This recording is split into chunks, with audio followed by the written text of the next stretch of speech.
সাইয়েদনা মুসা আলাইহিস সালাম আল্লাহরে বললেন, আল্লাহ মাইয়াকুনু জালিসি ইয়াউমাল কিয়ামা, কিয়ামতের দিন বিচারের শেষে বনি ইসরাইলের আমি বড় পয়গম্বর মুসা যখন জান্নাতে যাব, কে আমার সাথে জান্নাতি হবে? আল্লাহ বললেন, সাহিবুকা ফিল জান্নাতি জাজ্জার, তোমার সাথে জান্নাতে ঢুকবে বনি ইসরাইলের একজন কসাই। কে? কসাই। সুবহানাল্লাহ কইবেন না? একজন কসাই যাবে। মুসা আলাইহিস সালাম বললেন, কি রে, আমি এত বড় নবী, কোন নবী যাবে না আমার সাথে, কোন ওলি যাবে না, কোন হাফেজে কোরআন যাবে না, কোন আলেম যাবে না, কসাই যাবে কেন? আল্লাহ বললেন, দেখে আসো কেন যাবে কসাই। সাইয়েদনা মুসা আলাইহিস সালাম কসাইয়ের দোকানে গেলেন, দেখলেন না কসাইয়ের স্পেশাল কোন আমল তো দেখা যায় না, খালি গোশত কোপায়। কি কোপায়? সারাদিন গোশত বিক্রির পরে বিকেল বেলা সবচেয়ে চমৎকার গোশতের একটা টুকরা নিয়ে কসাই দোকান বন্ধ করে বাড়িতে যায়। সাইয়েদনা মুসা আলাইহিস সালাম ছদ্মবেশে কসাইয়ের পেছনে পেছনে যায়। কসাই ঘরে ঢুকার পরে সাইয়েদনা মুসা আলাইহিস সালাম ঘরে নক করা শুরু করলেন। কসাই দরজা খুলে দেওয়ার পর সাইয়েদনা মুসা আলাইহিস সালাম পরিচয় গোপন করে বলে, আমি একজন মুসাফির, আজকে রাতে আপনার ঘরে থাকতে চাই। কসাই বলে, আহলান সাহলান মারহাবান তাইয়িবা, আসেন, থাকেন, কোনো সমস্যা নেই, পাশের ঘরে বসেন, ওই ঘরে আমার একটু কাজ আছে। পাশের ঘরে যে মাচা থেকে একটা বৃদ্ধা মহিলাকে নামিয়ে নিজ হাতে গোসল করিয়ে গোশত কেটে রান্না করে রুটি দিয়ে মহিলাটারে খাওয়ানোর পর মহিলাটা হাতের মধ্যে আঁচলটা টেনে চোখের পানি ছেড়ে বীর বীর করে কি যেন দোয়া করে। সাইয়েদনা মুসা আলাইহিস সালাম শুনতে পেলেন না। ওই মহিলাকে খাওয়ানোর পরে প্লেটের মধ্যে গোশত আর রুটি নিয়ে কসাই যেয়ে বলে, ও ভাই মুসাফির, এই নেন খাবার, রাতের খাবার খেয়ে আপনি ঘুমিয়ে যান, সকালে আপনি যাবেন আপনার পথে, আমি যাব আমার দোকানে। সাইয়েদনা মুসা আলাইহিস সালাম বলে, রাতের খাবার পরে খাবো, আগে বলো ওই মাচার মধ্যে বৃদ্ধা মহিলাটাকে। কসাই বলে, এই মহিলাটা ছাড়া এই পৃথিবীতে আমার কেউ নাই, আমি ছাড়া এই মহিলাটারও আর কেউ নাই। এই মহিলাটা ওই মহিলা যে আমারে 10 মাস পেটে ধরেছে। আল্লাহু আকবার। এই মহিলাটা আমার জনম দুঃখিনী মা, মা ছাড়া আমার কেউ নাই, আমিও ছাড়া আমার মায়ের কেউ নাই। প্রতিদিন আমি আমার মারে গোসল করাই, নিজ হাতে টাওয়াল দিয়ে গা মুছে দেই, তেল মালিশ করে দেই, গোশত রান্না করে রুটি দিয়ে খাওয়াই, আর আমার মামার জন্য দোয়া করে। সাইয়েদনা মুসা আলাইহিস সালাম বললেন, বীর বীর করে তোমার মা 2 হাত তুলে কি দোয়া করেছে আমারে বলো, আমি তো বুঝলাম না। কসাই বলে, আমার মা প্রতিদিন খাওয়ার পরে খুশি হয়ে যায়, প্রতিদিন খেয়ে দে খুশি হয়ে চোখের পানি ছেড়ে আমার জন্য দোয়া করতে শুরু করে। একটা পাগলা দোয়া, বিগত 20 বছর যাবত আমার আম্মা এই দোয়াটা করে। আমি জানি এই দোয়া কোনোদিনই আল্লাহর কাছে কবুল হবে না। সাইয়েদনা মুসা আলাইহিস সালাম বললেন, ও ভাই বলোই না কি দোয়া করে আমারে বলো বলো। কসাই বলে, আমার মা বলে, আল্লাহুম্মা জাআল ইবনি জালিসা মুসা ইয়াউমাল কিয়ামা। খাওয়ানোর পরে খুশি হয়ে হাত তুলে আমার মা বলে, আল্লাহ আমি আমার ছেলের খেদমতে এত খুশি, আমার ছেলের জন্য আমি হাত তুলে দোয়া করে দিলাম। শুনেছি জামানার বড় পয়গম্বর, বনি ইসরাইলের সবচেয়ে বড় পয়গম্বর হলো মুসা। আমার ছেলে কিয়ামতের দিন বিচার শেষে মুসা যখন জান্নাতে যাবে, আমার ছেলেরও মুসা নবীর সাথে তুমি জান্নাতে ঢুকাইয়া দিও। মুসা নবী যখন জান্নাতি হবে, আমার ছেলেরও ঢুকাইয়া দিবা। দোয়া করতে দেরি কবুল হতে। মুসা আলাইহিস সালাম বললেন, ঘটনা তো এইখানে, কানেকশনটা তো এই জায়গায়। এই কসাই তো এমনি এমনি আমার সাথী হবে না, এটা মায়ের দোয়ার বরকত। চিল্লা এখন ঠিক কিনা? এই জন্য প্রিয় ভাইয়েরা, মায়ের দোয়া ছাড়া, বাবার দোয়া ছাড়া পৃথিবীর কেউ আল্লাহর ওলি হতে পারে না, পৃথিবীর কেউ ভালো মানুষ হতে পারে না, সফল হতে পারে না, ক্যারিয়ার সুন্দর করতে পারে না, নেতা হতে পারে না, ব্যবসায়ী হতে পারে না। জীবনে যারাই সফল, তাদের সফলতার পেছনে মা বাবার দোয়া ছাড়া নাই। বিশ্বনবী মা বাবার আদর পান নাই, জন্মের আগে বাবারে হারালেন। 6 বছর বয়সে মারে হারালেন। মা বাবা ছাড়া ইয়তীম হয়ে বিশ্বনবী বড় হলেন। প্রথমে দাদার কাছে, তারপরে চাচার কাছে ইয়তীম নবী বড় হতে লাগলেন। বিশ্বনবী যখন হুদাইবিয়ার উমরা করতে যাবেন, পথিমধ্যে বিশ্বনবীর মায়ের কবর পড়ল। জায়গাটার নাম ছিল আবওয়া। কি নাম? আবওয়া নামক জায়গায় এসে বিশ্বনবী আল্লাহর কাছে ফরিয়াদ করলেন, আল্লাহ, আমি আমার মায়ের কবর জিয়ারত করতে চাই, অনুমতি দেন। বিশ্বনবীর মায়ের নাম কি?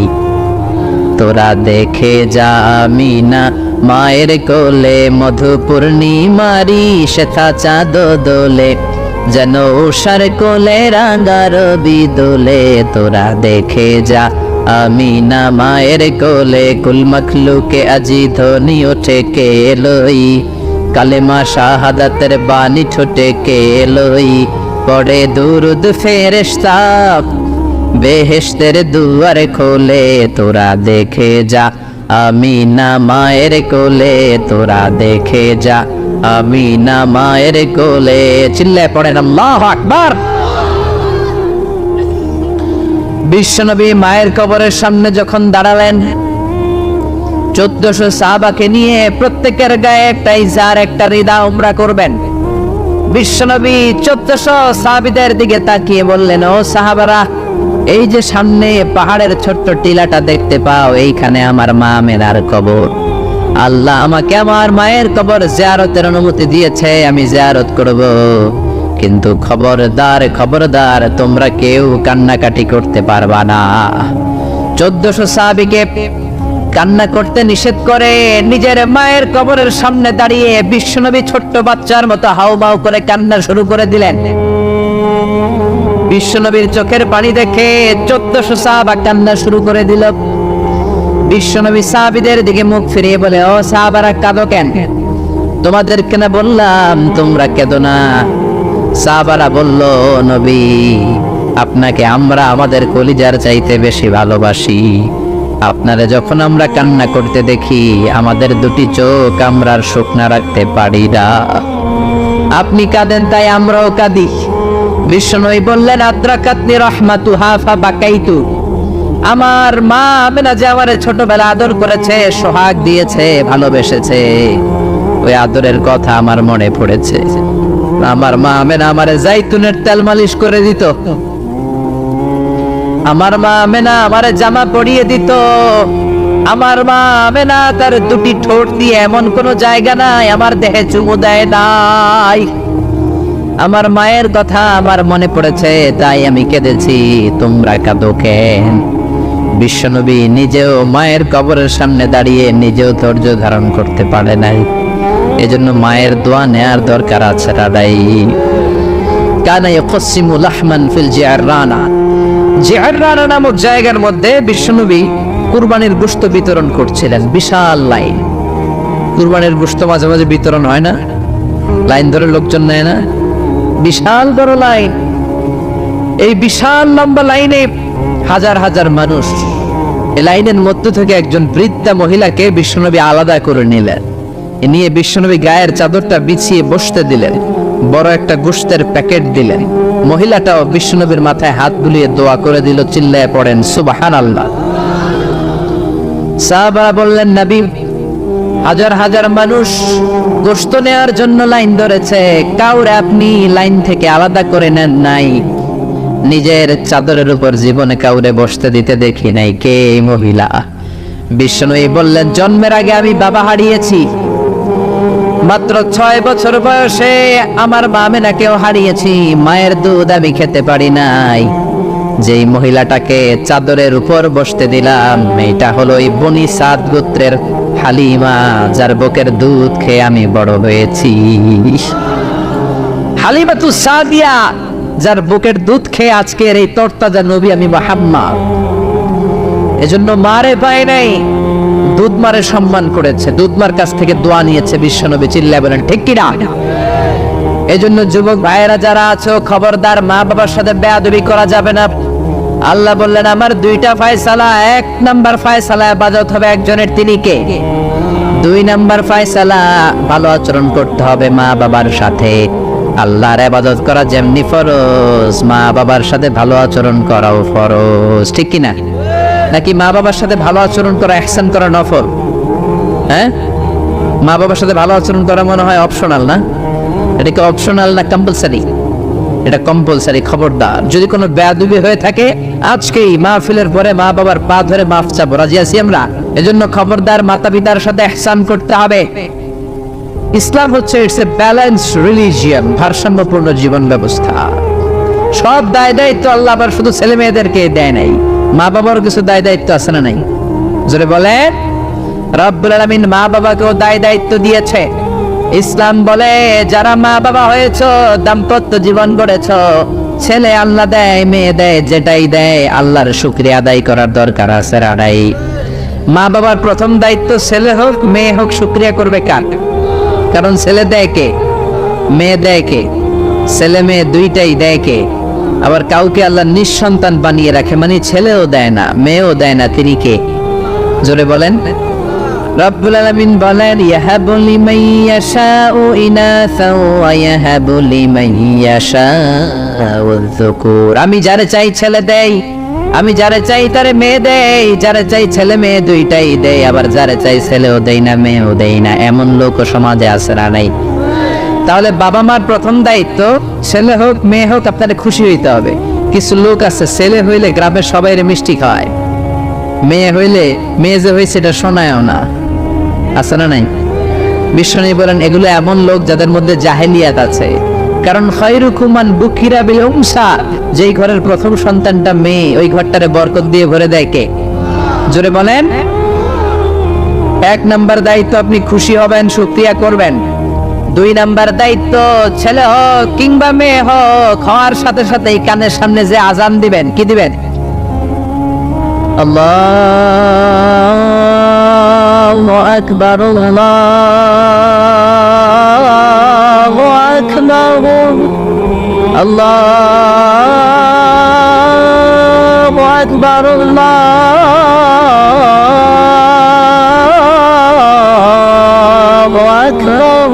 আল্লাহু আকবার। এখন ছেলে হয়েছে মেয়ে হয়েছে, আজান দেওয়ার জন্য মুয়াজ্জিন সাহেবের টোকায় আছে না নাই? ইমাম সাহেবের টোকায় আছে না নাই? বিশ্বনবীর প্রথম নাতিটার নাম ছিল হাসাইন। দুই নাতি তো, বড় জনের নাম হাসান, ছোট জনের নাম হাসান। জন্ম হওয়ার সাথে সাথে বিশ্বনবী ঘরে ঢুকে দুই কানের মধ্যে হাত লাগিয়ে হাসানের কানের সামনে দাঁড়িয়ে বিশ্বনবী নিজে আজান দিয়েছেন। এই জন্য নিজের ছেলে হলে নিজে আজান দিবেন, অথবা আপনার নাতি হইলে দাদা হিসেবে আপনি আজান দিবেন। আপনার ভাতিজা ভাতিজি হয়েছে, চাচা হিসেবে আপনি আজান দিবেন। ইমাম সাহেবদের টোকানোর দরকার নাই। একজন মুসলমান হিসেবে সবার ভালো করে আজান একামত জানার দরকার আছে রাডাই। তাহলে ছেলে হোক মেয়ে হোক খুশি পাবেন, এটা হলো প্রথম দায়িত্ব বাবা মার। যত মায়েরা, আমার মাইকের আওয়াজ যদি আপনাদের কানে যায়, মায়েরা শোনেন, আর বাবা যারা এসেছেন মনোযোগ দিয়ে শোনেন। এক নম্বরে বাবা মার দায়িত্ব প্যারেন্টিং, এটাতে বলে parenting, how to rare up your children, কেমন করে ছেলে মেয়েদেরকে বড় করবেন, এ ব্যাপারে ইসলামের দিক নির্দেশনা আছে না নাই? এক নম্বরে ছেলে হোক মেয়ে হোক শুকরিয়া কার? দুই নম্বরে ছেলে হওয়ার সাথে সাথে মেয়ে হওয়ার সাথে সাথে আজানের দরকার আছে না নাই? তিন নম্বরে সপ্তম দিনে ছেলে হোক মেয়ে হোক আকিকা দিবেন। ছেলে হলে 2টা ছাগল, মেয়ে হলে 1টা ছাগল, সপ্তম দিনে দিবেন। কততম দিনে? অনেকে কুরবানির সাথে দেয়, কুরবানির সাথে নয়, সপ্তম দিনে দিবেন। এখন দিতে পারেন নাই, পরে কুরবানির সাথে বন্ধ সময় দেন, ওটা আলাদা কথা, কিন্তু দেন নিয়ম হচ্ছে, সুন্নাহ হচ্ছে সপ্তম দিন। কততম দিন? বিশ্বনবী বললেন কুল্লু গুলামিন রাহিনাতুন বিআকিকাহ তুযবাহু আনহু ইয়াওমা সাবিহি, প্রত্যেক বাচ্চাকে আকিকা দিতে হয় তার সপ্তম দিনে। তারপরে ইউসাম্মা ফিহি, সপ্তম দিনে তার একটা নাম রাখতে হয়। তারপরে ইহলাকু রাসুহু, তার মাথা কামিয়ে ফেলতে হয়। ছোট ছোট চুল থাকে না, নিউ বর্ন বেবি, নতুন বাচ্চার মাথায় হালকা হালকা পাতলা চুল থাকে, এগুলোকে আপনি হলক করে দিবেন, শেভ করে দিবেন। তাহলে সপ্তম দিনে 3 কাজ। এক নম্বরে আকিকা, এক নম্বরে কি?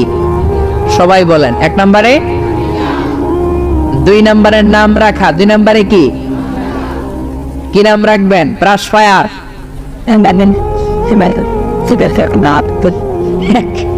এক বাতিজার বাড়িতে নাকি চাচা আসছে বেড়াইতে, তো বাতিজা আপ্যায়ন করাইতেছে। চাচা কয় কতদিন পরে তোমার সাথে দেখা, তোমার ছেলে হইছে একটা, মেয়ে হইছে একটা, আমি তো চিনি না, ডাক দাও না। ডাক দিছে ব্রাশ ফায়ার। চাচা মনে করছে আসন ব্রাশ ফায়ার, এটা মনে করে চাচা দিছে দৌড়। ভাতিজা ও চাচারে ধরার জন্য দৌড়। চাচাও দৌড়ায়, ভাতিজাও দৌড়ায়। চাচা কয়, ভাতিজা বয়স আমার 70-80, তুই আমার ব্রাশ ফায়ার করিস না। ভাতিজা বলে, চাচা এটা ওই ব্রাশ ফায়ার না, আমার ছেলের নাম ব্রাশ, মেয়ের নাম ফায়ার। তো এই ব্রাশ ফায়ার এই জাতীয় নাম রাখবেন। আহাব্বুল আসমা ইলাল্লাহ আব্দুল্লাহ, আব্দুর রহমান। আল্লাহর কাছে সবচেয়ে প্রিয় নাম আব্দুল্লাহ, আব্দুর রহমান, এগুলো রাখবেন। নবীদের নামগুলো রাখবেন, কোরআন থেকে চুজ করে নাম রাখবেন, সাহাবাদের নাম রাখবেন। তাহলে ছেলেগুলোর আল্লাহ আল্লাহ বানাই দিবে কে? আর ব্রাশ ফায়ার রাখলে ব্রাশ ফায়ারের মতোই হবে, ঠিক কিনা? বিভিন্ন সমাবেশে এরা বোমা মারবে, ককটেল বোমা মারবে, হত্যা করবে, ডাকাতি করবে, ছিনতাই করবে, মেয়েদের ওন্না ধরে টানাটানি করবে, জোরে কোন ঠিক কিনা? এজন্য সপ্তম দিনে 3 কাজ। 1 নম্বরে আকিকা করা, কি করা? 2 নম্বরে নাম রাখা, কি রাখা? 3 নম্বরে মাথার চুল ফেলে দেয়া, কি করা? তারপরে ইসলাম বলে 2 বছর ছেলে হোক মেয়ে হোক দুধ খাওয়ানোর ব্যবস্থা করবা। কোরআনের মধ্যে আদেশ আছে না নাই? والوالدات يرضعن أولادهن حولين كاملين لمن أراد أن يتم الرضاعة। ছেলে হোক মেয়ে হোক 2 বছর দুধ খাওয়াবা। অনেক মা আছে দুধ খাওয়ায় না, ফিডার খাওয়ায়, বডি ফিটনেস নষ্ট হয়ে যাবে, এরকম মা আছে না নাই? দুধ খাওয়াতে চায় না, ফিডার খাওয়ায়, ল্যাকটোজেন খাওয়ায়, সেরেলাক খাওয়ায়, ডানু খাওয়ায়, ডানু কি খাওয়ায়। তো এই জন্যই তো বলায় তোমার বৃদ্ধাশ্রমে দিয়ে আসে। ওই যে দুধ খাওয়ায় না, যে তুমি ছোটবেলায় কষ্ট তো সহ্য করেন না, আপনার বৃদ্ধাশ্রমে দিবে না তো কোথায় দিবে? মায়ের যে শাল দুধটা, বাচ্চা জন্ম নেওয়ার পরে যে শাল দুধটা আসে, এটার মধ্যে যে কত ধরনের পুষ্টিগুণ আছে, ফুল অফ নিউট্রিশন, খুব উন্নত মানের রিচ নিউট্রিশন দিয়ে আল্লাহ এটাকে তৈরি করেছে। আপনার বিভিন্ন ধরনের রোগের প্রতিষেধক ভ্যাকসিন আল্লাহ এটার ভিতরে ঢুকিয়ে দিয়েছে। এটা যে খায় না তার মেধা শক্তি খুব দুর্বল, তার কোনো মেধাই নাই, মনে রাখতে পারে না কিছু, সব ভুলে যায়। আমি আমার মায়ের দুধ খাইছি মাত্র 2.5 মাস, এজন্য আমি কিচ্ছু মনে রাখতে পারি না, সব ভুলে যায়। বাস্তব কথা। আপনি মায়ের দুধ যদি কেউ 2 বছর খায়, টানা 2 বছর খেতে পারলে তার মেধা হবে প্রচন্ড মেধা। এই ছেলে ইনফেরিয়রিটি কমপ্লেক্সে ভুগবে না, ইনসেফটিতে ভুগবে না। অনেক মায়েরা অসুস্থ হয়ে যায়, এজন্য খাওয়াতে পারে না, সেটা ভিন্ন ব্যাপার। আমিও খেতে পারিনি অসুস্থ হওয়ার কারণে, কিন্তু ছেলে অসুস্থ, মেয়ে অসুস্থ, মা অসুস্থ, 2 বছর আপনি দুধ খাওয়াবেন, ঠিক কিনা? যদি দুধ না খাওয়ান তাহলে ছেলে মেয়ের হক নষ্ট করলেন। অনেক মা খাওয়াতে চায় না, আছে না নাই? যারা বলেন আছে না নাই? কিন্তু অসুস্থতার কারণে যদি কেউ না খাওয়ায় সেটা ভিন্ন ব্যাপার। এই জন্য প্রথম দায়িত্ব হলো শুকরিয়া করবেন আল্লাহর, ছেলে হোক মেয়ে হোক।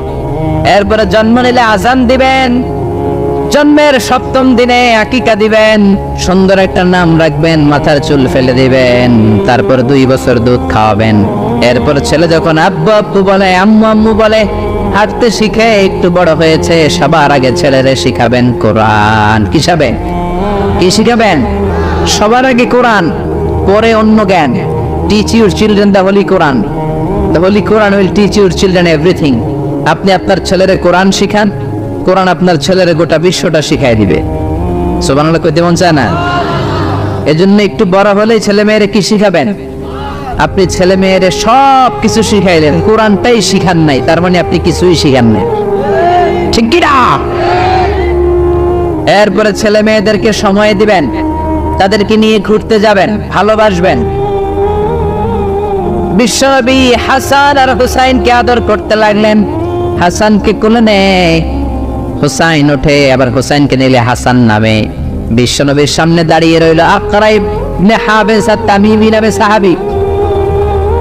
বিশ্বনবীর নানা নাতির এই আদর ভালোবাসা দেখে আকরা বলে, ও নবী, আমাকে আল্লাহ 10টা সন্তান দিয়েছে, একটা সন্তানকেও কোনোদিন আমি চুমা দেই নাই।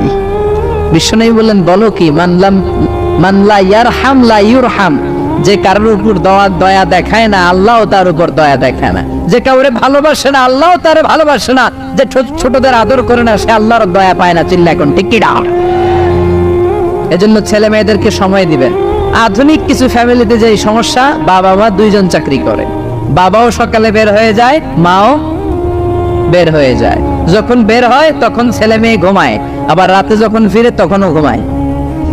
শুক্রবার ছাড়া ছেলে আর বাবার সাথে দেখাই হয় না। তো ছেলে মেয়ে মানুষ হয় কাজের মেয়ের কাছে। কার কাছে? কাজের মেয়ের কাছে। যদি আপনার ছেলে মেয়ে মানুষ হয়, এই ছেলে মেয়েগুলো কাজের মেয়ের চরিত্র নিয়ে বড় হবে, কাজের মেয়ের আচরণ নিয়ে বড় হবে।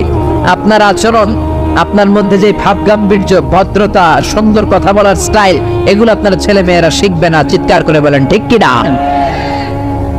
এরপর ইসলাম বলে ছেলের বয়স যখন 7 হয়, ছেলে মেয়ে যখন 7 বছরে পৌঁছে, নামাজের আদেশ দেওয়ার দরকার আছে না নাই? মুরু সিবিয়ানাকুম বিসসালাতি ওয়া হুম সাবউ সিনিন। ছেলে মেয়ের বয়স যখন 7, নামাজের আদেশ দাও। যখন 10, ধমকায়া হলেও, শাসন করে হলেও নামাজে নিবা। অনেকে আদরের ছেলে ফজরের সময় ডাকতে পারে না। হুজুর, অনেক আদরের ছেলে তো ফজরের সময় ডাকি না, ঘুমায় আছে, ছেলেটার ঘুম ভাঙবে। আমার ছেলে 10টায় ওঠে, 11টায় ওঠে, আদরের ছেলে। তো সকালবেলা যদি ঘরে আগুন লাগে তখন কি করবেন? ঘরে যদি ভূমিকম্প হয় কি করবেন? তখন ডাকবেন না? তো দুনিয়ার আগুন থেকে বাঁচানোর জন্য যদি ছেলেরা ডাকেন, জাহান্নামের আগুন থেকে বাঁচানোর জন্য আপনার কলিজার টুকরাটারে নামাজের জন্য ডাকার দরকার আছে না নাই? এরপরে বিশ্বনবী বললেন, ইযা বালাগাল আওলাদু 10 সিনিন ফাররিকু বাইনাহুম ফিল মাদাজি'। জরুরি মাসালা জেনে নেন, কান দুইটা খরগোশের মতো খাড়া করেন। বিশ্বনবী বললেন, ছেলে কিংবা মেয়ে বয়স যখন 10 হয়, বিছানা আলাদা করে দাও। ছেলে মেয়ের বয়স 10 হয়ে গেলে বাবা মেয়ের সাথে একখানে ঘুমাতে পারবে না। ছেলে মেয়েদের বয়স যখন 10 হয়ে যায়, মেয়ে বাবার সাথে ঘুমাতে পারবে না, ছেলের সাথে মা ঘুমাবে না, ভাই আর বোন এক বিছানায় শোবে না। ঠিক কি না? 2 ভাই, এদের বিছানাও যদি আলাদা করে দেয়া যায় সেটাও ভালো। এগুলো আমরা অনেক ফ্যামিলিতে মেনটেন করি না, এজন্য ঝামেলা আছে না নাই? আবার বিশ্বনবী বললেন, আল্লিমু আওলাদাকুম আস-সিবাহা ওয়ার রিমায়া ওয়ার রুকুবাল খাইল। ছেলে মেয়েদেরকে সাঁতার শিখাও, তীর মারা শিখাও, ঘোড়ায় চলা শিখাও। সাঁতার শিখাতে বলেছে বিশ্বনবী, সুবহানাল্লাহ। ছেলেরে হাঁটা শিখায় বাবা, আব্বু হাঁটো হাঁটো হাঁটো, তুমি হাঁটো, তুমি আমার আব্বু হাঁটো।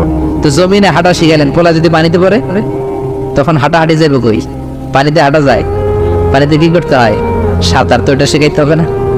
বিশ্বনবী বললেন, আল্লিমু আওলাদাকুম আস-সিবাহা, ছেলে মেয়েদেরকে সাঁতার শিখাও। 2 নম্বরে বললেন, আর রিমায়া। রিমায়া মানে তীরন্দাজ বাহিনী বানাও, তীর মারো। ইমাম মাহদি আসলে জিহাদের ময়দানে শরীক হওয়ার দরকার আছে না নাই? তো এখন তো তীর মারামারি নেই, কি শিখাবেন? আত্মরক্ষার কৌশল শিখাবেন, কেমন করে প্রতিকূল পরিবেশে বেঁচে থাকতে হয়, সমাজের এই সংগ্রামে কেমন করে টিকে থাকতে হয়। ছেলে মেয়ের কখনো ননির পুতুল করে গড়ে তুলবেন না, কষ্ট সহিষ্ণু করে গড়ে তুলবেন। আপনি বেঁচে থাকতেই একটু কষ্ট করে করে শিখান, তাহলে তার ক্যারিয়ারটারে ব্রাইট করে দিবে কে? 3 নম্বরে বললেন, রুকুবাল খাইল, কেমন করে ঘোড়ায় চড়তে হয় শিখাও। এখন তো ঘোড়া নাই, কেমন করে গাড়িতে চড়তে হয় শিখাইবেন। ঠিক কিনা? কেমন করে সাইকেল চালাতে হয় শিখাবেন, হুন্ডা চালাতে হয় শিখাবেন। ছেলে মেয়েদের যা শিখানো দরকার শিখাই দিবেন, তাহলে ফ্যামিলিতে বরকত দিবে কে? এরপরে বিশ্বনবী বললেন, আর নিকাহ, ছেলে কিংবা মেয়ে প্রাপ্ত বয়স্ক হলে বাবা মার দায়িত্ব বিয়ে দেয়া। কি দেয়া? কিন্তু মেয়ের বয়স হয়ে গেছে 25, ছেলের বয়স 30, বিয়ে হয় না, আছে না নাই? ছেলেরা যদি জিজ্ঞেস করি বিয়ে করস না কেন, কয় হুজুর নিজের পায়ে দাঁড়ায় লই। তাহলে এতদিন কার পায়ে দাঁড়াইছো? আপনার ছেলে আপনার মেয়ে প্রাপ্তবয়স্ক হওয়ার পরে যৌবনের সময়ে যদি কোনো পাপ করে, অন্যায় করে, সময় মতো বিয়ে না দেওয়ার কারণে, তাদের পাপের কারণে ওই পাপের পার্সেন্টেজ গুণা আপনার আমল নামাতেও আছে না নাই? জোরে বলেন, জোরে বলেন। ছেলে মেয়েগুলো এখন চরিত্রহীন আর চরিত্রহীনা হয়ে যাচ্ছে এই পর্নোগ্রাফির ছোবলে, ইউটিউব আর ইন্টারনেটের ছোবলে। ওপেন অ্যাক্সেস, একটা শব্দ লিখে ক্লিক করতে দেরি, নেকেড ফিল্মগুলো আসতে দেরি হয় না। চিল্লা এখন ঠিক কি না? এজন্য সময় মতো বিয়ে দিয়ে দেন। উপযুক্ত মেয়ে থাকলে বিয়ের ব্যবস্থা করেন, প্রাপ্তবয়স্ক ছেলে হলে বিয়ের ব্যবস্থা করেন। সময় মতো বিয়ে করায় দিলে সমাজের অপরাধগুলো কমে যাবে। ঠিক কিনা? সর্বশেষ মাতা পিতার প্রতি যে দায়িত্ব আল্লাহ দিয়েছেন সেটা হচ্ছে আল মিরাস। কোরআনের দেয়া পদ্ধতি অনুযায়ী সম্পদ বন্টন করতে হবে। কার আইন? চিৎকার করে বলবেন, আইনটা কার? এজন্য রাব্বুল আলামিন বলেন ইউসিকুমুল্লাহু ফি আওলাদিকুম লিযযাকারি মিসলু হাযযিল উনসায়াইন। আল্লাহ বললেন দুনিয়ার সব বাবাদের জন্য স্পেশাল ভাবে আমি ওয়াজ করে দিলাম, ছেলের সম্পদের যতটুকু দিবা মেয়েরে দিবা অর্ধেক। কার আইন? ছেলেরে 10 লাখ দিলে মেয়েরে কয় লাখ? ছেলেরে 20 কানি জমি দিলে মেয়েরে? বিধানটা কার? উল্টাপাল্টা করা যাবে? তাহলে ছেলে মেয়েদের জন্য যেমনি আল্লাহ ফরজ করে দিলেন ওয়াবিল ওয়ালিদাইনি ইহসানা, আল্লাহর ইবাদতের পরে মাতা পিতার খেদমত করবা, ইহসান করবা, মাতা পিতাদের উপরও এই নিয়মগুলো আবশ্যক করে দিয়েছে কে? চিল্লায় বলেন। এজন্য ছেলে মেয়েরা পালন করবে তাদের দায়িত্ব, মাতা পিতারা দায়িত্ব পালন করবে তাদের দায়িত্ব। তাহলে এই সমাজটাকে জান্নাতি সমাজ বানায় দিবে কে? চিল্লায় বলেন কে? আল্লাহ বললেন আমার প্রথম ফয়সালা ইবাদত হবে শুধু আমি আল্লাহর। 2 নম্বর ফয়সালা ওয়াবিল ওয়ালিদাইনি ইহসানা, ইহসান হবে মাতা পিতার সাথে, মানে ভালো আচরণ হবে মাতা পিতার সাথে। বুঝা গেল ইবাদত হবে আল্লাহর, ইহসান হবে মাতা পিতার। আল্লাহর সাথে আল্লাহর জন্য আপনি ইবাদত করবেন আর মাতা পিতার প্রতি আপনি ইহসান করবেন। ইহসান মানে সদাচরণ, ইহসান মানে খেদমত, ইহসান মানে তাদের জন্য খরচ করা, ইহসান মানে আপনার সব সম্পদ তাদের পায়ের সামনে, আপনার সব ক্ষমতা তাদের পায়ের সামনে বিলিয়ে দেয়া, বিছিয়ে দেয়া। চিল্লা এখন ঠিক কিনা? এজন্য আল্লাহ বললেন আমার 2 নম্বর ফয়সালা ওয়াবিল ওয়ালিদাইনি ইহসানা, মাতা পিতার সাথে ইহসান করবা। আমরা বললাম আল্লাহ আপনার জন্য ইবাদত হবে এটা আমরা বুঝলাম, মাতা পিতার সাথে ইহসান কেমন করে হবে এটা আমরা বুঝলাম না। আল্লাহ বললেন ইহসান কাকে বলে যদি না বোঝো তাহলে বুঝে নাও, ইম্মা ইয়াবলুগান্না ইনদাকাল কিবারা আহাদুহুমা আও কিলাহুমা ফালা তাকুল লাহুমা উফ। আল্লাহ নিজেই ইহসানের ব্যাখ্যা দিচ্ছেন। আল্লাহ বললেন ইহসানের প্রথম তাফসীর হলো আব্বা আম্মা একজন কিংবা 2 জন যখন বার্ধক্যে উপনীত হয়ে যায়, যখন বয়সে পৌঁছে যায়, খবরদার তাদের কোনো কাজে তুমি নাক ছিটকাতে পারবা না, তাদের কোনো কাজে নাক ছিটকাতে পারবে না, তাদের কোনো কাজে উফ এমনকি উফ শব্দটাও বলা যাবে না। চিল্লা এখন ঠিক কিনা? কারণ আমরা যখন ছোট ছিলাম বাবা মারে কষ্ট দিয়েছি কি দেই নাই? আপনার কত বছর আগের ঘটনা মনে আছে? আপনার বয়স যখন 3 তখন আপনি কি করছিলেন মনে আছে? তো ওইটাই যদি মনে না থাকে, বয়স যখন 2 ছিল ওগুলা মনে আছে? বয়স যখন 1 ছিল ওগুলো মনে আছে? জ্বালাতনটা তো ওই সময় বেশি করছে। চিল্লা এখন ঠিক কিনা? শীতের রাত আমাকে নিয়ে আমার মা ঘুমালো, আমাকে রেখেছে ডান দিকে, পেশাব করে ডান পাশটা আমি ভিজিয়ে দিয়েছি। আমার মা আমাকে ঘর থেকে বের করে দেয় নাই, শীতের রাতে বাম দিকে আমাকে শোয়ালো। কনকনে মাঘ মাসের শীতের রাতে বাম পাশটাতেও পেশাব করে ভিজিয়ে দিলাম, আমার মা আমারে ঘর থেকে বের করে দেয় নাই।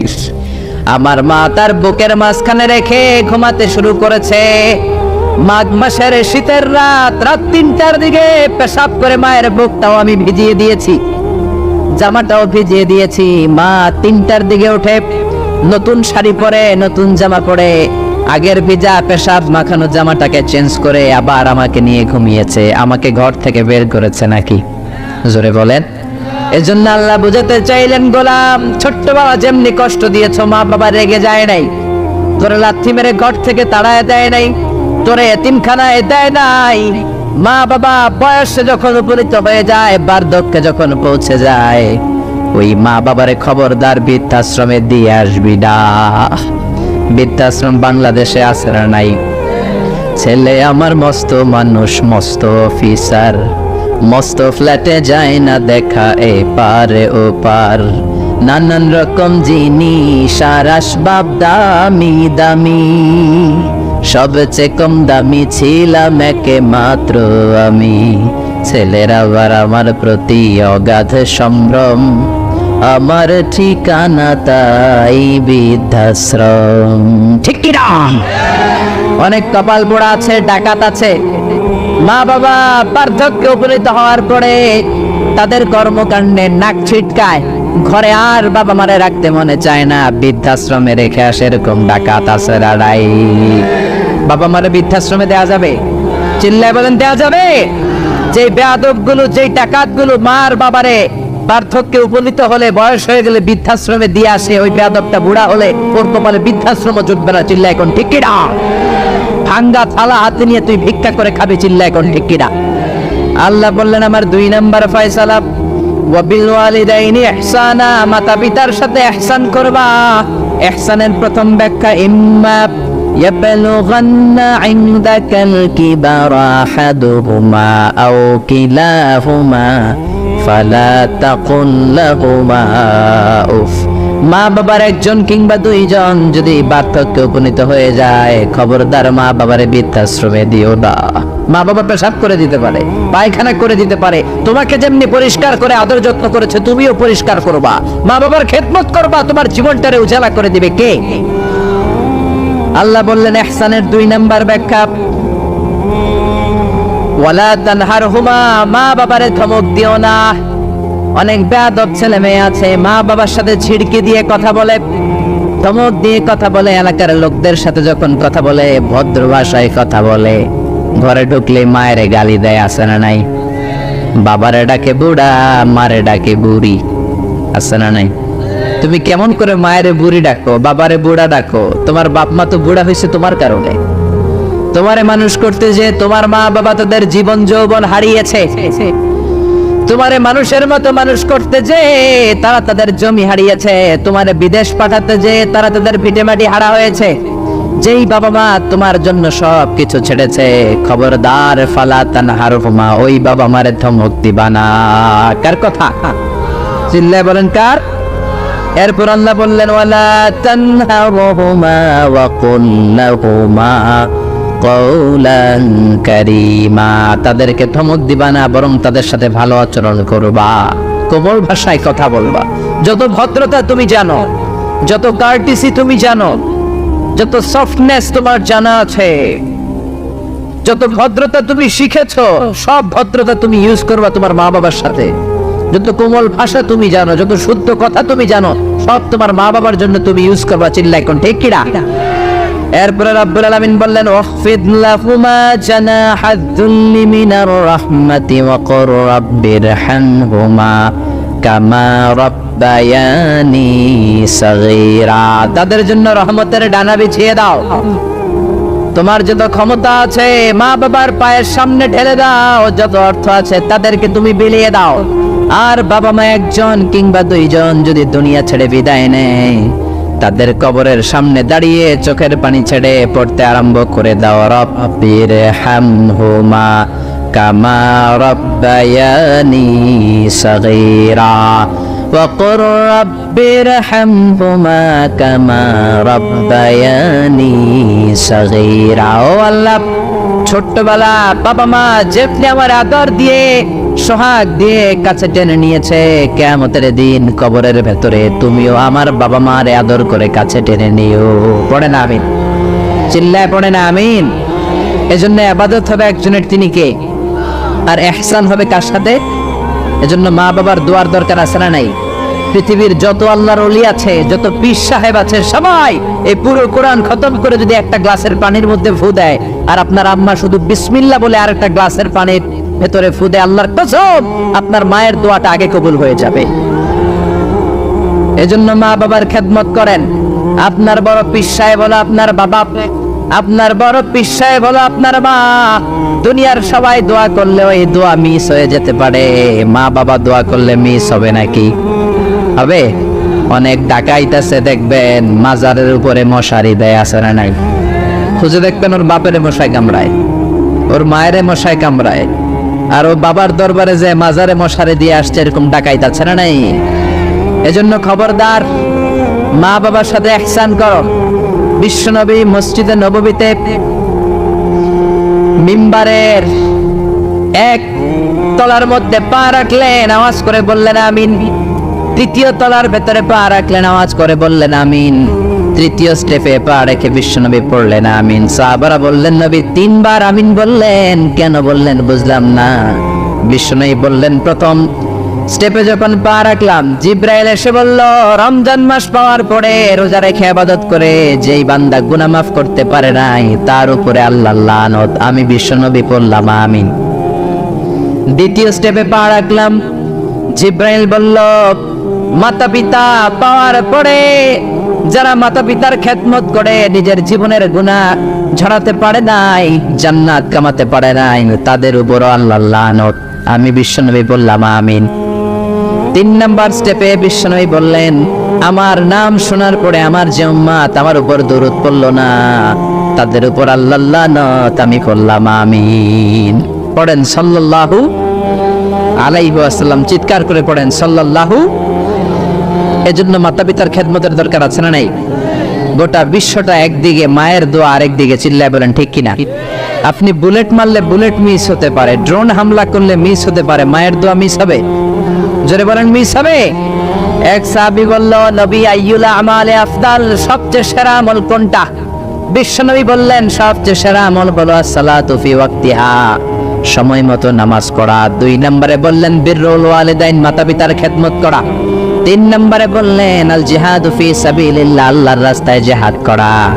তার মানে পৃথিবীর শ্রেষ্ঠতম 3টা আমলের মধ্যে মাতা পিতার খেদমতের আমলটাও আছে না নাই? মাতা পিতার খেদমত এটা সবচেয়ে ভালো আমল। আরেক হাদিসে বিশ্বনবী বললেন এটা জিহাদের চেয়ে বেশি সওয়াবওয়ালা। এক সাহাবী বললেন, নবী আস্তাযিনুকাল জিহাদ, আমি জিহাদে যেতে চাই, অনুমতি দেন। বিশ্বনবী বললেন, তোমার বাবা মা কেউ বেঁচে আছে নাকি? সাহাবী বললেন বেঁচে আছে। বিশ্বনবী বললেন, ফাফিহিমা ফাজাহিদ, যাও বাবা মার খেদমত শুরু করে দাও। বাবা মার খেদমত করলে ঘরে বসেই জিহাদের সওয়াব পাবা। ঘরে বসেই জিহাদের সওয়াব পাওয়া যাবে। রিদার রাব্বি ফি রিদাল ওয়ালিদ ওয়া সাকাতুহু ফি সাকাতিল ওয়ালিদ, বাবা মা খুশি তো আরশের মালিক খুশি, বাবা মা না খুশ তো আরশের মালিকও না খুশ। চিল্লায় এখন ঠিক কিনা? এজন্য বিশ্বনবী বলতেন, তোমাদের প্রত্যেকের ঘরের ভেতরে 2টা জান্নাত আছে, কারণ জান্নাতে 2টা স্পেশাল দরজা আছে। একটা দরজার নাম হলো আল আব মানে আব্বা, আর একটা দরজার নাম হলো আল উম মানে আম্মা। একটা দরজার নাম বাবা আর একটার নাম মা। এজন্য বিশ্বনবী বলেন, এই 2টা দরজার সাথে তোমরা কি আচরণ করবা তোমাদের ডিসিশন। ওমা জান্নাতুকা ওয়া নারুক, বাবা মাই তোমার জান্নাত, বাবা মাই তোমার জাহান্নাম। বাবা মার সাথে ভালো আচরণ করলে 8টা জান্নাতের দরজা তোমার জন্য খুলে দিবে কে? আর খারাপ আচরণ করলে জাহান্নাম আছে না নাই? তোমার বাবা মা যদি কাফের হয়, হিন্দু হয়, বৌদ্ধ হয়, তারপরও ভালো আচরণ করবা, ঠিক কি না?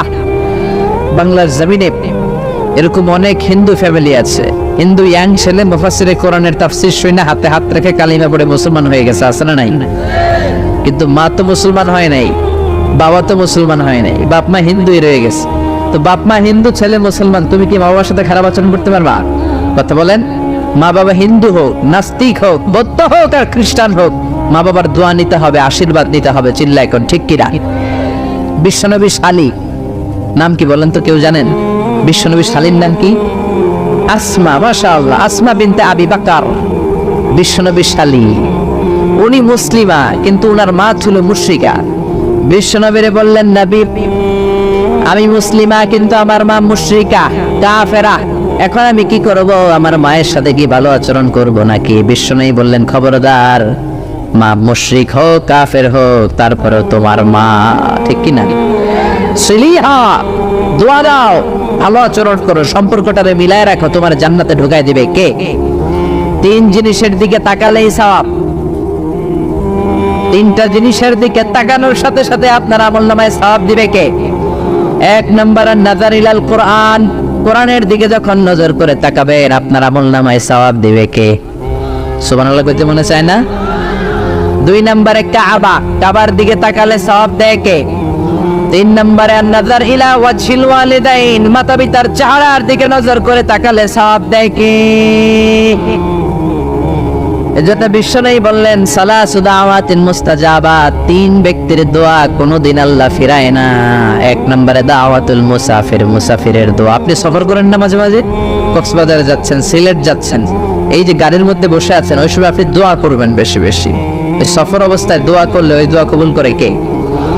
2 নম্বরে দাওয়াতুস সাইম, রোজা রেখে দোয়া করলে কবুল করে কে? 3 নম্বর দাওয়াতুল ওয়ালিদাইনি লিওয়ালাদিহি, মাতা পিতা যখন চোখের পানি ছেড়ে হাত 2টা তুলে আল্লাহর কাছে ছেলে মেয়েদের জন্য দোয়া করে, ওই দোয়াটাও কবুল করে কে? এজন্য সবার আগে দোয়া চাইবেন মা বাবার কাছে। কার কাছে? আমাদের কাছে অনেকে দোয়া চায়, আমরা বলি আরে তোমার মায়ের কাছে যাও, তোমার আব্বার কাছে যাও, আমার দোয়া তোমার জন্য কবুল হতেও পারে নাও হতে পারে, কিন্তু তোমার মা তো তোমার জন্য মুস্তাজাবুদ দাওয়া, তোমার বাবা তো তোমার জন্য মুস্তাজাবুদ দাওয়া। তোমার মা হাতটা তোলার সাথে সাথেই কবুল। চিল্লায় কর সুবহানাল্লাহ। একজন বাবা এবং মা ছেলে মেয়েদের জন্য কতটা কষ্ট সহ্য করে, কতটা জ্বালা যন্ত্রণা সহ্য করে, বাবা মা না হওয়ার আগে এটা কেউ বুঝবে? আপনি শুধু ওয়াজ শুনতে পারবেন, কিন্তু বুঝবেন তখন যখন একটা ছেলে হবে, যখন একটা মেয়ে হবে, ঠিক কিনা? এজন্য বিষ্ণু বলতেন আল জান্নাতু তাহতা আকদামি উম্মাহাতিকুম। ও দুনিয়ার মানুষেরা শোনো শোনো, যেই জান্নাতের জন্য তোমরা পাগল, যেই জান্নাতের বর্ণনা শুনলে তোমাদের হৃদয় ঠান্ডা হয়ে যায়, যেই জান্নাতে যাওয়ার জন্য তোমরা ইবাদত করো, ওই জান্নাত থাকে তোমাদের মায়ের পায়ের তলায়। এই দুনিয়ার পুরুষ মানুষদের পায়ের নিচে থাকে জুতা, জুতার নিচে থাকে বালি, আর এই দুনিয়ার এক একটা মহিলার পায়ের নিচে থাকে তার ছেলে মেয়েদের জান্নাত। ওগো মা তুমি এই ধরনের শ্রেষ্ঠ নেয়ামত, তোমারই পদ তলে রয়েছে জান্নাত। ওগো মা তুমি এই ধরনের শ্রেষ্ঠ নেয়ামত, তোমারই পদ তলে রয়েছে জান্নাত। সুবহানাল্লাহ পড়েন। এই পৃথিবীটারে 100 বার বিক্রি করলে যে টাকা হবে, ওই টাকা দিয়ে জান্নাতের একটা চেয়ারের দাম হবে? সবাই বলেন হবে না। আচ্ছা, এই পৃথিবীটারে 5000 বার বিক্রি করলে যেই মূল্য বা টাকা পাওয়া যাবে, ওই টাকা দিয়া জান্নাতের একটা টেবিল কিনা যাবে? আর যেই 8টা জান্নাত মায়ের পায়ের নিচে পড়ে আছে, ওই পা দুইটার দাম আল্লাহর কাছে বেশি না কম? জোরে বলেন বেশি না কম? এই জন্য এক সাহাবী বললেন, নবী মান আহাক্কু বিহুসনি সাহাবাতি ইয়া রাসূলুল্লাহ, এই দুনিয়ায় এত মানুষ, এত বন্ধু, এত সাহাবী, এত লোক, কার সাথে ভালো আচরণ করব? বিশ্বনবী বললেন, উম্মুকা, তোমার মায়ের সাথে, সুম্মা মান, তারপরে কার সাথে? তোমার মায়ের সাথে, তারপরে কার সাথে? তোমার মায়ের সাথে। 3 বার। আর এক হাদিসে আছে 4 বার বললেন তোমার মায়ের সাথে, 5বার বললেন তোমার পিতার সাথে। সুবহানাল্লাহ। মায়ের মর্যাদা 4 গুণ বেশি। কয় গুণ? এর কারণ আল্লাহ কোরআনে বলে দিলেন সূরা লোকমানে, হামালাতু উম্মুহু, মায়ের মর্যাদা এত বেশি হওয়ার কারণ হলো বাবা তোমারে পেটে ধরে নাই, পেটে ধরেছে কে? ওয়াহানানা আলা ওয়াহান, 10 মাস 10 দিন বাবা কষ্ট সহ্য করে নাই, করেছে কে? ওয়াফিসালহু ফি আমাইন, 2 বছর বাবা তোমারে দুধ খাওয়ায় নাই, দুধ খাওয়ালো কে? কত লিটার দুধ, কত গ্যালন দুধ, কত কেজি দুধ মায়ের বুক থেকে আপনি খেয়ে খেয়ে সাবার করছেন 2 বছরে, কোনো হিসাব আছে? জোরে বলেন। বিশ্বনবী বললেন, লাউ কাতাআতা জিলদাক, তোমার চামড়াটা কেটে কেটে রোদে শুকিয়েও যদি মায়ের 2 পায়ের 2টা জুতা বানিয়ে দাও, ছোট্টবেলায় 1 ঢোক দুধ যে তুমি খেয়েছো, সেই 1 ঢোক দুধের শোধ আদায় হবে নাকি? মায়ের একেবারে দুধের দাম কাটিয়া গায়ের চাম, পাপস বানাইলেও ঋণের শোধ হবে না, এমন দরদি ভাবে কেউ হবে না আমার মাহাদো, এমন দরদি ভাবে কেউ হবে না আমার মাহাদো। পড়েন না আল্লাহু আকবার। বিশ্বনবীর সাহাবী নাম হলো আলকামা। কি নাম? সবাই বলেন কি নাম? আলকামা বিশ্বনবীর সাহাবী। ইন্তেকালের আগে আলকামার জিহ্বা দিয়ে কালেমা বের হয় না। 3 দিন যাবত বিছানায় পড়ে আছে, মুমূর্ষ, মরে যাবে, কিন্তু জিহ্বা দিয়ে কালেমা বের হয় না। বিশ্বনবী বলেছেন, লাকিনু মাউতাকুম লা ইলাহা ইল্লাল্লাহ, তোমরা মরণের আগে তোমাদের মুমূর্ষ রোগী মৃতদের সামনে লা ইলাহার তালকিন দাও। যখন দেখবেন আপনার চাচার রুহুটা বের হয়ে যাচ্ছে, দাদার রুহুটা বের হয়ে যাচ্ছে, বাবার রুহু বের হয়ে যাচ্ছে, তার শিওরের সামনে, কানের সামনে বসে পড়তে আরম্ভ করবেন, লা ইলাহা লা ইলাহা ইল্লাল্লাহু মুহাম্মাদুর রাসূলুল্লাহ সাল্লাল্লাহু। কিন্তু বলবেন না এই কালেমা পড়ো, কালেমা পড়ো, কালেমা পড়েন, কালেমা পড়েন, এগুলো বলবেন না, শুধু তালকিন দিবেন। ওটা থেকেই উনি বুঝবেন, কারণ মৃত্যুর একটা কষ্ট আছে না নাই? মৃত্যুর যন্ত্রণায় সে অস্থির। আপনি জোরাজুরি করতেছেন কালেমা পড়, সে যদি বলে না পড়বো না, ঝামেলা আছে না নাই? এজন্য কানের সামনে শুধু তালকিন দিবেন। বিষ্ণু বললেন লাকিনু মাউতাকুম লা ইলাহা ইল্লাল্লাহ, তোমাদের মৃতদের সামনে, মুমূর্ষদের কানের সামনে শুধু লা ইলাহা পড়বা। ওনার বিবি, ওনার আত্মীয়রা আলকামা নামক সাহাবীর কানের সামনে লা ইলাহা পড়ে 3 দিন ধরে কালেমা বের হয় না। কখন যেন মরে যায়, বিশ্বনবীর কাছে পাঠানো হলো। বিশ্বনবী সুহাইব আর বেলাল 2 জন সাহাবীকে পাঠালেন। তারা যেও কালেমার তালকিন দিল, কিন্তু মুখ দিয়ে কালেমা বের হয় না। বিশ্বনবী আলকামার বিবিরে ডেকে পাঠালো, বিবি, আলকামার বিবি, তোমার স্বামী কেমন ছিল? বলে, আমার স্বামী অনেক বড় আল্লাহর ওলি ছিল, নামাজ ছাড়তো না, তেলাওয়াত ছাড়তো না, জিকির ছাড়তো না। বিশ্বনবী বললেন, আলকামার বাবা মা কেউ বেঁচে আছে নাকি? বিবি বলে, আলকামার মা বেঁচে আছে, ডাকো। আলকামার মা আসার পরে বিশ্বনবী বললেন, আপনার ছেলে কেমন ছিল? নামাজ পড়তো নাকি, রোজা করতো নাকি, জিকির করতো নাকি? আলকামার মা বলে, সবই করতো। আপনার সাথে কেমন আচরণ করতো? এটা বলার পরে মা আর কথা বলে না, শুধু চোখের পানি ছাড়ে। আলকামার মা বলে, নবী, আলকামার ব্যাপারে আমার মনে অনেক দুঃখ, কোনদিন আমার কথা শুনে নাই, শুধু বিবির কথা শুনতো, বউরে প্রাধান্য দিত, আমার যত্ন নিত না, আমার কথা বেশি শুনতো না। এজন্য আমার মনে আলকামার ব্যাপারে অনেক জ্বালা। বিশ্বনবী বললেন, আপনার ছেলেরে মাফ করে দেন। রাগের চোটে আলকামার মা বলে, না, আমি মাফ করব না। বিশ্বনবী বললেন, ও সাহাবারা, লাকড়ি আনো, আগুন জ্বালাও, আলকামারে আমরা আগুনের উপর নিক্ষেপ করব।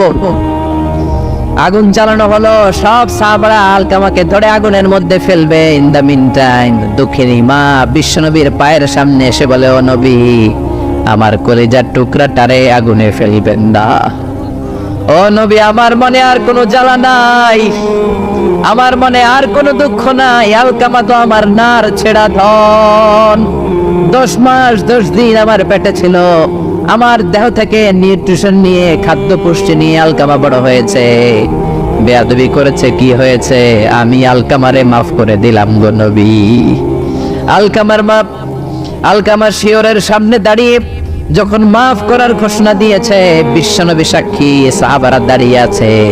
আলকামা চিৎকার করে পড়তে আরম্ভ করলো, লা ইলাহা ইল্লাল্লাহু মুহাম্মাদুর রাসূলুল্লাহ সাল্লাল্লাহু আলাইহি ওয়াসাল্লাম। আল কালিমা তাইয়্যিবা চিৎকার করে পড়ার সাথে সাথে তার রূহ কবজ হয়ে গেল। চিল্লায় পড়েন আল্লাহু আকবার। এজন্য মায়ের দোয়া বড় দোয়া, বাবার দোয়া বড় দোয়া। মা বাবা দোয়া করলেও কবুল, বদদোয়া করলেও কবুল। মা বাবার শুধু যদি দোয়াটাই কবুল হতো তাহলে টেনশন নাই, দোয়া করে না তো কি হয়েছে। কিন্তু বদদোয়া করলেও কবুল করে নেয় কে? দোয়া করলেও কবুল, বদদোয়া করলেও। সাইয়েদনা ইব্রাহিম আলাইহিস সালাম সাইয়েদনা ইসমাঈল আর হাজরাকে, আরবিতে নাম হলো হাজার, রেখে গেলেন মক্কায়। ওনার বিবি হাজরা ইন্তেকাল করলো, ছোট্ট দুধের শিশু, ওনার পায়ের ধাক্কায় জামজামের পানি বের হলো, বড় হতে লাগলেন। শৈশব পেরিয়ে কৈশোর, কৈশোর পেরিয়ে যৌবন, তাগড়া যুবক। তখন জুরহুম নামক একটা কওমের একটা মেয়েকে তিনি বিয়ে করলেন। বিয়ে করে সুখের সংসার শুরু করলেন আল্লাহর আদেশে।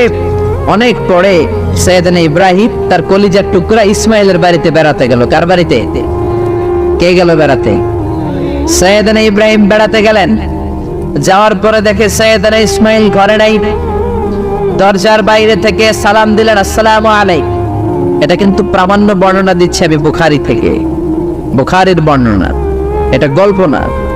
দরজার বাইরে থেকে সালাম দিলেন, আসসালামু আলাইকুম। ভেতর থেকে কর্কশ গলায়, ঝাঁঝালো কণ্ঠে, কণ্ঠের মধ্যে কোনো মায়া নাই, দয়া নাই, এরকম একটা কণ্ঠের মেয়ে উত্তর করে বলল, ওয়া আলাইকুমুস সালাম।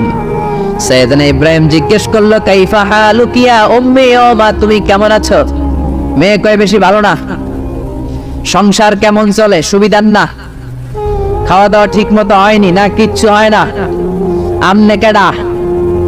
সাইয়েদনা ইব্রাহিম বলে, আমি কে তোমার জানার দরকার নাই। ইদা জা যাওজুকি মিনাল গাবা, স্বামী যখন তোমার বন থেকে শিকার করে ফিরবে, ফাকরাই আলাইহিস সালাম, তোমার স্বামীরে আমার পক্ষ থেকে একটা সালাম দিবা। ও মুরিহিয়া ইয়াগাইরা আতাবাতা বাবিহি, বলবা ঘরের দরজার চৌকাঠটা যেন পাল্টে ফেলে। সাইয়েদনা ইব্রাহিম চলে গেলেন। বিকেল বেলা জঙ্গল থেকে শিকার করে সাইয়েদনা ইসমাইল ঘরে ফিরলেন। ঘরে ফেরার পর বিবি বলে, একটা বুড়া আইছিল। বুড়া কে আইছিল? সাইয়েদনা ইসমাইল বলে, বুড়া? বুড়া মানুষ আবার আমার ঘরে আসবে কেন? কেন আসছে? আপনারে সালাম দিছে। ওয়ালাইকুম আসসালাম। আর কি বলছে? বলেছে আপনি যেন ঘরের দরজার চৌকাঠ পাল্টে ফেলেন। ও মিয়া, চোর বোঝে চোরের সিগন্যাল, পুলিশ বোঝে পুলিশের সিগন্যাল, নবী বোঝে নবীর সিগন্যাল, ঠিক কিনা? সাইয়েদনা ইসমাইল তো বুঝে ফেললেন, কিরে ঘরের দরজার চৌকাঠ পাল্টে ফেলো, এরকম রূপক কথা, মেটাফরিক্যাল ইঙ্গিত দুনিয়ার সাধারণ মানুষ দিতে পারে না। চিৎকার দিয়ে বিবিরে বললেন, ও কপাল পুড়ি, তুই কি করলি? নিজের কপাল পুড়লি, নিজের কপালে নিজে কুড়াল দিলি। যেই লোকটারে বুড়া বুড়া বলে সম্বোধন করলি, ওই লোকটার কেউ নয়, আমার জন্মদাতা পিতা, এই জামানার সবচেয়ে বড় পয়গম্বর ইব্রাহিম খলিল। আমার বাবা যে সিগন্যাল দিয়েছে, এটা তো গ্রিন সিগন্যাল না, এটা রেড সিগন্যাল। তার মানে তোর তালাক দিতে বলেছে, get out, get out, divorce, তালাক দিয়ে দিলাম, যা যা। আপনার আব্বাও যদি বলে তোমার বউরও তালাক দিয়ে দাও, দিয়ে দিবেন নাকি? এবার দিয়ে দিয়েন না। আপনার বাবাও বাবা, ইসমাইলের বাবা ইব্রাহিমও, কথা বলেন। সাইয়েদনা ইব্রাহিম ছিলেন আল্লাহর জালিল কাদের পয়গম্বর। আকাশ থেকে ওহী আসলে নবীরা কথা বলে, মন গড়া নবীরা কিছু বলে না। আপনার বউকে যদি আপনার বাবা বলে তোর বউরে তালাক দে, দিয়ে দিয়েন না। আবার কি করবেন? বুঝাবেন, বাবারও বুঝাবেন, বিবিরও বুঝাবেন, ঘরের ভিতরে সংলাপ করবেন, সমঝোতা করবেন। আমাদের দেশের দুই নেত্রী সংলাপ করে না তো কি হয়েছে? আমরা করি, আমরা ঘরে ঘরে সংলাপ করব, সমঝোতা করব, ঠিক কি না? মিলায়ে দিবেন, মিলায়ে দিলে বরকত আসরা নাই। কেউ ঝগড়া লাগলে মিলাবেন, মারামারি লাগলে মিলাবেন। কেউ যদি আরেকজনরে মারতে যায়, উদ্ধত হয়, মিলায়ে দিবেন। যারা মিলায়ে দেয় তাদের মর্যাদা বাড়ায় দেয় কে? কিন্তু সমাজের কিছু দুষ্ট চরিত্রের লোক আছে, দুইজন যদি মারামারি লাগে আরো লাগায়া দেয়, আছে না নাই? আগুন লাগলে আপনারা কি ডালেন? অনেকে তেল ডালে, আছে না নাই? এখন আগুন লাগলে কি তেল ডালবেন না পানি ডালবেন? মিলায়ে দিবেন। বউরাও বুঝাবেন, বাবারাও বুঝাবেন, দুইজন রে বুঝায় আস্তে ধীরে আগাবেন। তালাক তো অনেক পরের কথা। ইসলামের দেয়া অনুশাসন যদি আমরা মেনে চলি, কোনোভাবেই তালাক হবে না। স্বামীকে আল্লাহ কিছু দায় দায়িত্ব দিয়েছেন, স্ত্রীকে আল্লাহ কিছু দায় দায়িত্ব দিয়েছেন। এই দুইটা দায়িত্ব যে কত গুরু দায়িত্ব, গোটা বিশ্বব্যাপী এই দায়িত্বের মধ্য দিয়ে বিশ্বটা চলে। পৃথিবীর প্রথম স্বামী ছিলেন সাইয়েদনা আদম, পৃথিবীর প্রথম বউ ছিল হাওয়া। সেখান থেকে স্বামী স্ত্রীর এই জীবন আছে না নাই? স্বামী আর স্ত্রী বানায় যেজন মিস্ত্রি, সে বড় আজব কারিগর, ঠিক কিনা? স্বামী আর স্ত্রী বানায় যেজন মিস্ত্রি, সে বড় জটিল কারিগর। এজন্য এই সম্পর্কটা বড় ভয়ঙ্কর সম্পর্ক, এটাকে মিলিয়ে রাখতে হবে। তালাকের সিস্টেম হচ্ছে, প্রথমে আপনি ফাইদুহুন্না, কোরআন বলে আপনি প্রথমে স্ত্রীকে ওয়াজ করবেন। ঝগড়া হলে কি করবেন? ঘরে ওয়াজ নাই, আছে মারামারি আর কিলাগিলি। ওয়াজ করবেন, ওয়াজেও কাজ হচ্ছে না, বুঝানোর চেষ্টা করবেন, বুঝে না। এরপর আল্লাহ বললেন, ওয়াহজুরুহুন্না ফিল মাদাজি', বিছানা আলাদা করে দাও। তুমি এক রুমে ঘুমাবা, তোমার বিবিরে দিবা আরেক রুম। কিছুদিন বিচ্ছেদ চললে ওই বিবির অন্তরে ভালোবাসা তৈরি করে দিবে কে? সুবহানাল্লাহ পড়েন। এখন ওয়াজ করলেন, বুঝাইলেন, বুঝে না। বিছানা আলাদা করলেন, তাও শোনে না। এবার ওয়াদ্রিবুহুন্না, কোরআন বলল বউরে শাসন করো। অনেকে বলে বউরে পিটাও, না, পিটানোর কথা বলে নাই। ওয়াদ্রিবুহুন্না মানে তাদেরকে শাসাও, শাসন করো। মুফাসসিররা এটার তাফসীর করতে যে হয়রান হয়েছে যে কি দিয়ে পিটাবে। কোন মুফাসসির কয় খেজুরের ছোট্ট ডালা দিয়ে এরকম বাড়ি মারবে, আর বলবে ভালো কথা কই হনস না কেন। অনেকে বলবে, অনেক মুফাসসির বলেছে মেসওয়াক দিয়ে বাড়ি মারবে। তোমার এত বোঝাই বুঝো না কেন? দুইটা ছেলে মেয়ে হয়েছে আমাদের, এত সুন্দর সংসার, হানিমুন করেছিলাম কক্সবাজারে, স্মৃতিগুলো কি তোমার মনে পড়ে না? তুমি আমার কৈতরী, তুমি আমার টুনটুনি, তুমি আমার সোনামণি।